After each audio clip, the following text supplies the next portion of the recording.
You know, the old saying, be careful what you wish for, used to be, beware what you wish for, because you just might get it. And I think today's movie might know some about that. What's going on? You creeps, ghouls, and dungeon dwellers. Welcome back to Dave's Dungeon. As always, I am the one, the only, Dungeon Master Dave. And we are here with the first episode of Spooktober. Today's movie, Hellraiser 2022. Now, I know what you're thinking, Dave. What are you doing? This isn't even Clive Barker.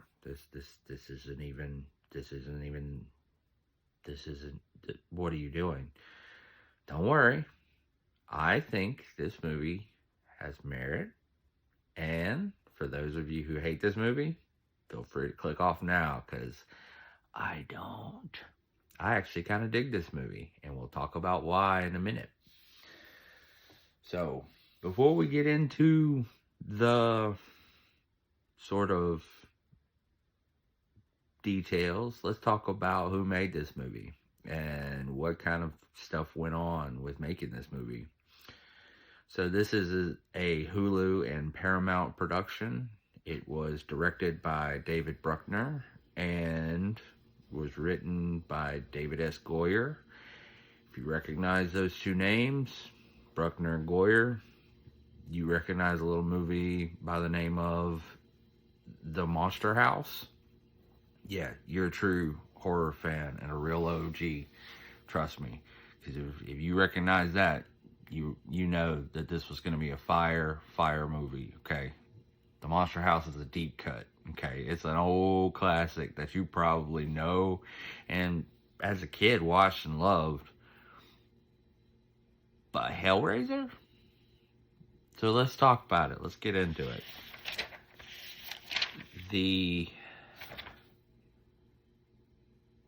How did we even get here?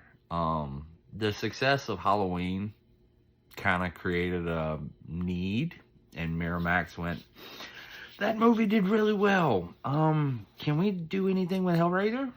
And Clive was writing a new script and said sure. And that kind of all turned into a mess because, as we know with Clive, he's not the most straightforward writer. So they called in other writers, and we know how that kind of goes. You call in other writers, and it tends to go poorly because they didn't originate the work. So they come up with all sorts of ways to redesign the series, and a ton of other things go wrong, and you lose writers here, and you get into fights here, and you have pre-production nightmare. So what are we even doing here? Well, for those of you who are worried and going, this could never touch the 1987 Hellraiser. We'll get into it in the body count. I promise.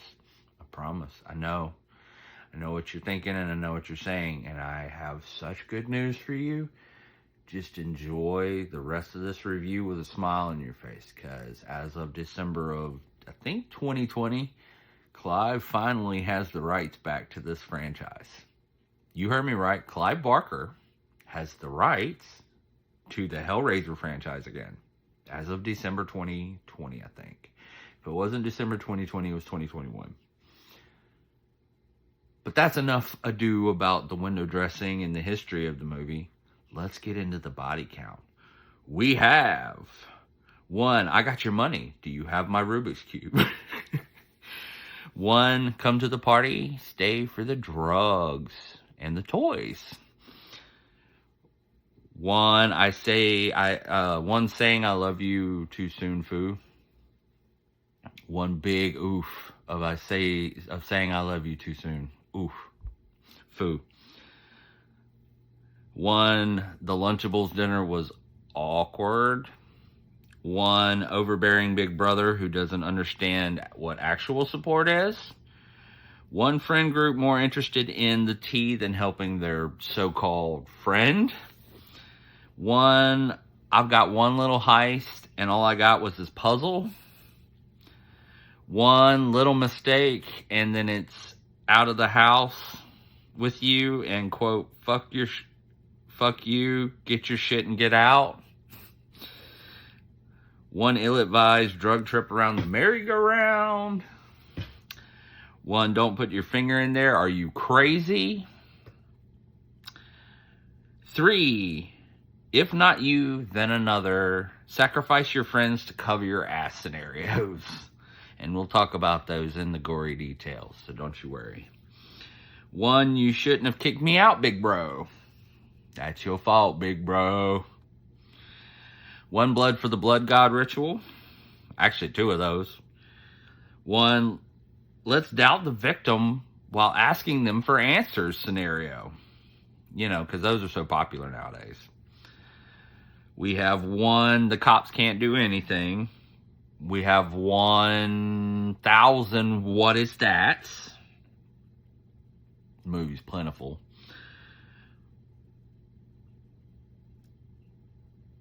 1, I told you not to leave, so I'm leaving. 1, my brother just died, I need some dick scene. Yeah, we're 6 minutes in, I can say dick by this point. 1, spooky dick foo. 1, it's a puzzle, dumbass, you try. No. 1, let's find out who owned it before we stole it. 1, from wild party to hospice care scene. 1, my lungs are rotting out and I'm dying, but sure, kill me scene. 1, who opened it, let me open it some more. Oof. 1, oops, I stabbed someone again. My pieces are sharp. I need your blood. Puzzle box foo. 1 more, hey, we're the Cenobites, and we come from the infinite halls. Yeah, they come out of the walls and out of these weird spaces. We'll get into it. 1, save your breath for the screaming. Quote. 1, Google search for the Voight plot, including notations and warnings. Yeah, the movie does it. I promise. 1, 6 years ago, backstory with 1 vanishing act. Because, you know, you can just disappear now. 1, where are you going with my demonic puzzle box? 1, sex dungeon, just up the road from our house, complete with chains and cages. 1, despite all my rage, I am still just a house in a cage, because the house is completely barred in. 1, convenient window entrance in a house that's completely surrounded by bars. Right. 1, what are all these empty cases and why does it smell weird in here scene? 1, lights, camera, bars. What kind of sex were they having in here scene? 1, book that explains the whole plot of the movie, all the secret rituals, and the lore of the story in 1 neat package. Especially seeing it's something they had never heard of before. So it's kind of interesting to find a book with everything in it. 1, my friends are assholes and like to screw with me scene. Complete with getting trapped in a wall. 1, now's not a good time for your bullshit Trevor scene. And there's plenty of Trevor bullshit in this movie. 1, so what's this place, a fuck dungeon? Quote. 1, secret door that leads to a secret tunnel. Secret tunnel. 1, check what I found out at Books A Million. Because the book's too convenient, I have to send it twice. 1, I'm not questioning you, I'm questioning this, questioning the victim scene again. One stabbed in the back, and they're too late to save Nora from them anyway. It's bad, but I have to avoid the copyright strike. Yeah, so I can't be too good. One I can see beyond, I hear the bells. Oh shit, they're following us. Scene. One peekaboo, I see you. Oh fuck moment. One I wrecked the van. Now what do we do? Scene.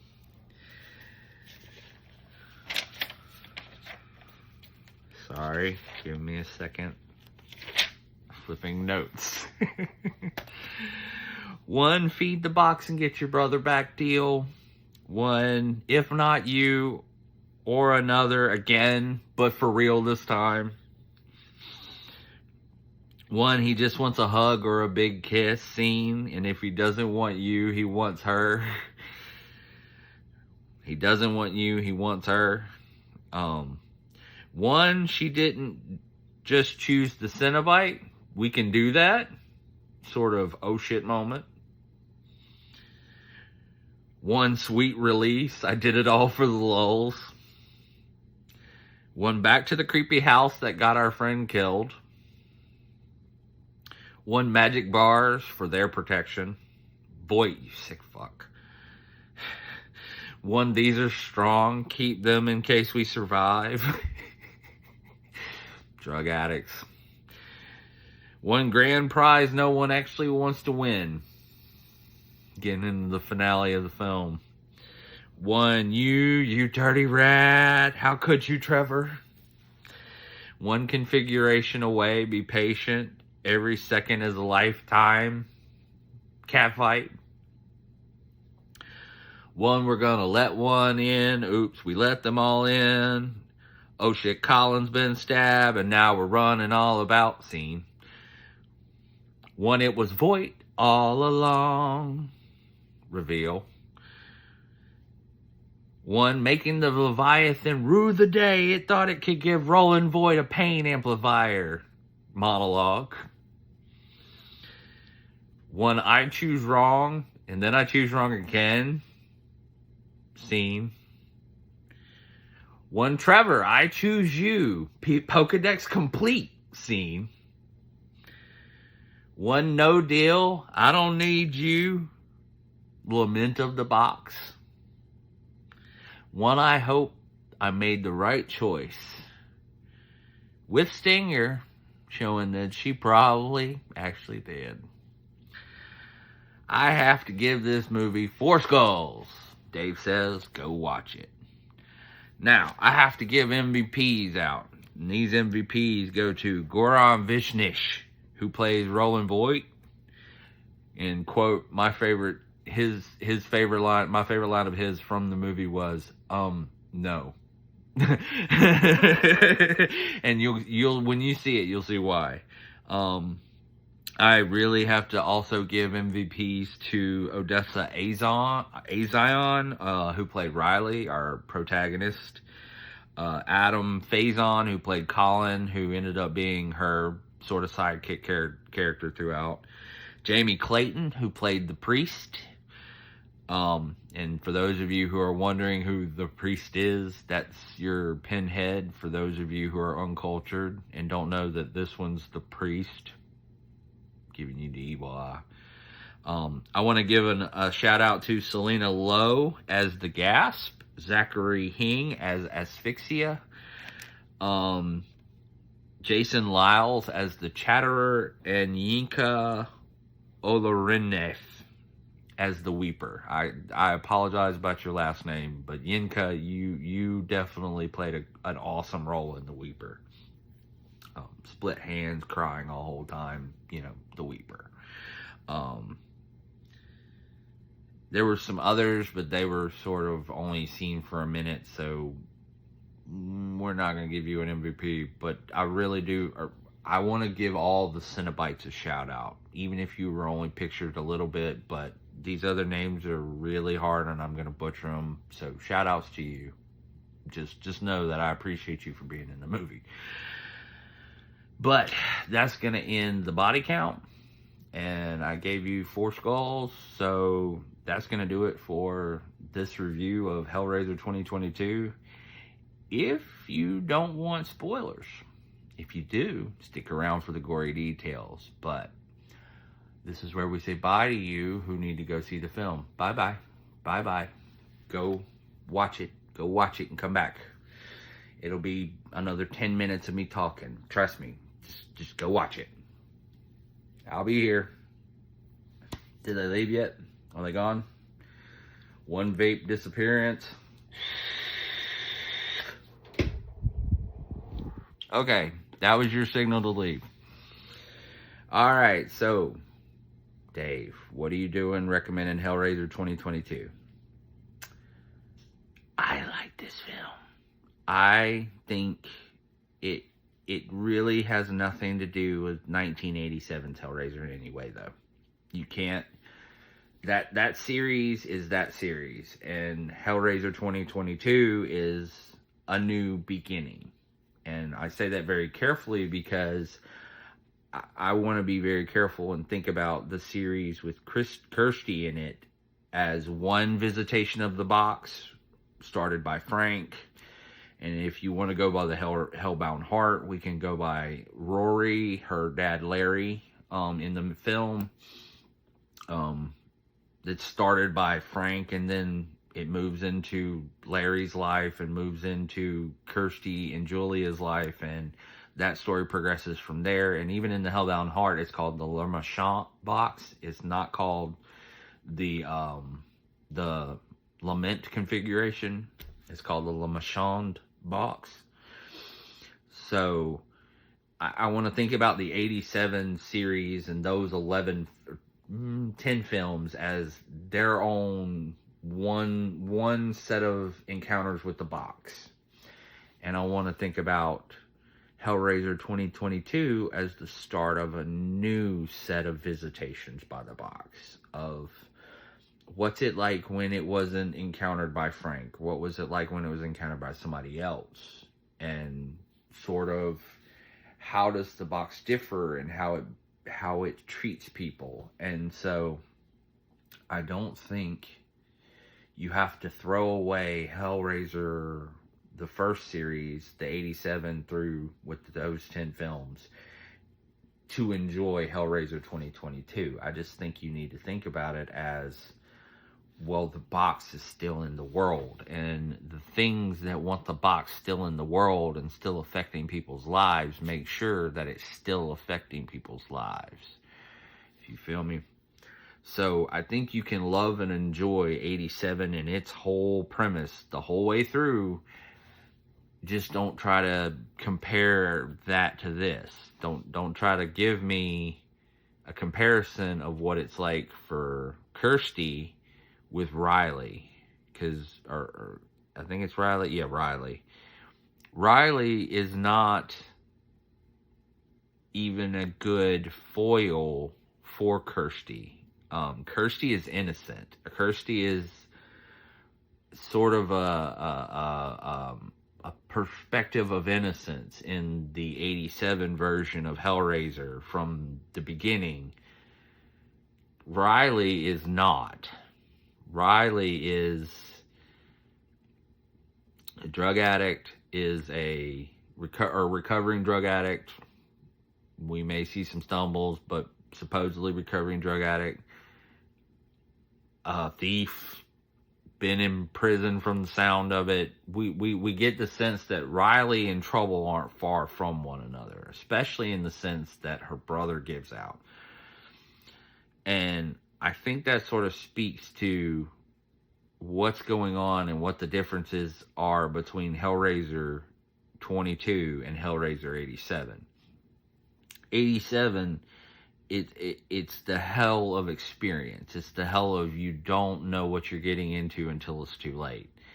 Versus 22 is a different story. It's the story of where our desires will take us. It's no, I made a bad choice and these guys decided to, mess me up because I made the choice. No. It's more of our desires have consequences and our actions have choices behind them. And those choices lead us places that we may or may not be okay with being. That's why the old saying, beware what you wish for, is there, because nothing will test you quite like success. Nothing will test you quite like getting what you want, and only to find out this isn't anything. This isn't what you really need. This is actually going to get in your way, and this is actually going to completely turn your life inside out, as Roland Voigt found out. But it's ultimately playing on the desires of the person, and it's dealing more with the fundamentals of the box and the sort of psychology behind that in the Leviathan and in the Cenobites. So I think Hellraiser 22 is one of those that it's not scary because it's a family story and you can relate to the characters and you feel the sort of, you know, camaraderie with the characters. A lot of people pan the movie because the characters aren't likable. They're not the goody-goody two-shoes we all relate to. They're sort of troubled people and damaged and realistic in sort of like uncomfortable ways. And so with Hellraiser 22, I think that's the point, though. I think the point is they're pointing at us and going, this is what would happen if you encountered the box. It's no longer can you deal with seeing Kirsty's story. It's what would happen if you, yes, you, in there. What happens if you get into contact with the box? And what happens when you are offered all the choices that they are offered? Now, some people have said that the Hellbound Heart has more to do with the second one than the first. No, that's Hellbound Heart is Frank's story. This has more to do with background kind of stories that they tried to make more widely marketable. I don't know how much I want to talk about it here, but if you know anything about the Backrooms lore, you know that the sort of beyond has become something of a vogue in horror. So they were trying to tap into that and into the sort of SCP lore with some of the suggestion of interdimensional beings and what liminal space might be with the back rooms and where these creatures might come from. So they sort of cribbed some things from that and picked up some lore from esoteric places, manifestation rites and rituals, you know, pseudo weirdness sort of things. They played around with some ideas and put them all together, and I think they came up with a lore that works. I don't want to say it fully works, okay? Look, 87 Cenobites are looking at 22's Cenobites and going, what? Who did this? Why are you like this? But I imagine 22's are looking at 87 going, are you some sort of metal band? So, but I gotta say, for those of you who are mad at the new priest, don't be.